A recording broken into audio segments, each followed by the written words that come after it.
Hey, how's it going? It's Fan Fantasy, and it's been a while since we covered our last update for Gunner Heat PC. And now we have an update for the month of May. This update mainly addresses some fixes, improvements, and some new features in Gunner Heat PC. So let's take a look at what's been added and changed. First, we got the T-64B. Although the T-64A is already in the game, the T-64B is an improvement over the A variant. The T-64B features a laser rangefinder and the Kobra GLATGM missile.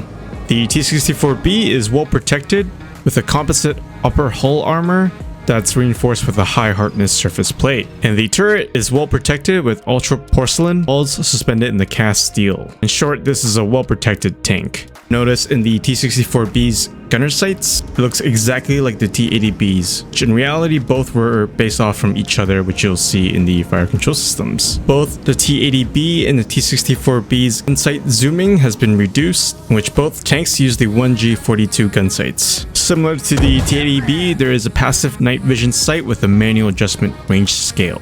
And the T-64B is featured on some of the current existing missions like Obscene Odyssey, Jolly Joyce, and Main Effort. Along with the Kobra GLATGM update, the T-80B can now also fire the Kobra missiles. Simply use the GLATGM missile on both of the tanks. You'll need to guide it using the aim point.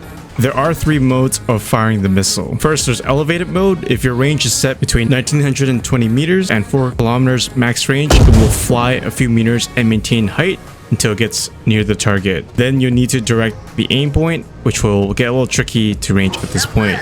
Second, there's normal mode, and if the range is set between 1000 to 1920 meters, it will launch at an elevated angle, but it will return quickly to the aim point. Lastly, there's emergency mode, and if your range is set below 1000 meters, it will launch directly at the target. So if you want to get a good direct shot, make sure to set your range to 1000 or less to directly guide it. And this is regardless if your sights are set to automatic or manual.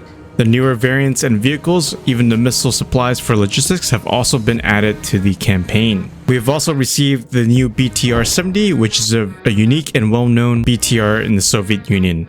It features a 14.5mm KPV heavy machine gun and a 7.62 PK machine gun as a secondary.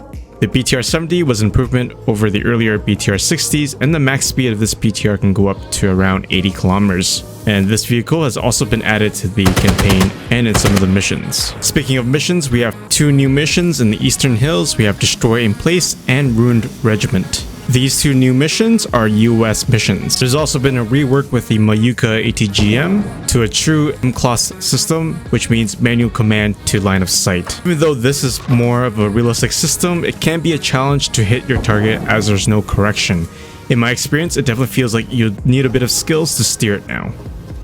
Another important feature in this update are camouflage nets. You'll now notice that the Abrams and the T-80B will have camouflage netting on them. For now, this is random, but we may get a choice to toggle them, but we'll see. Let me know your thoughts on these camouflage nets, because I definitely like putting them on my scale model tanks.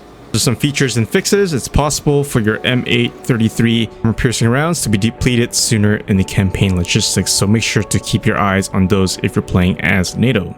In terms of the introduction and starter missions, the enemy's aggression in Abrams Alley has been reduced, making it easier for players to understand the game and the Abrams itself. Patent Pass has also been reworked in terms of its pacing, since it does take some time to get used to the fire control systems. Also fixed a bunch of things like voice lines for fire evacuation never playing, which before you didn't know if your crew was bailing out. They also added reload callouts to manual loaded vehicles for the pack, like the T-55s and the T-62s. Also fixed some decal issues that weren't showing and some clipping issues with some of the tanks. Also fixed the ITV where the smoke was coming from the wrong location. They also fixed where tracks were falling off when the tanks were flipped, which is very rare that I see a tank flip, but let me know if you've seen that in the game.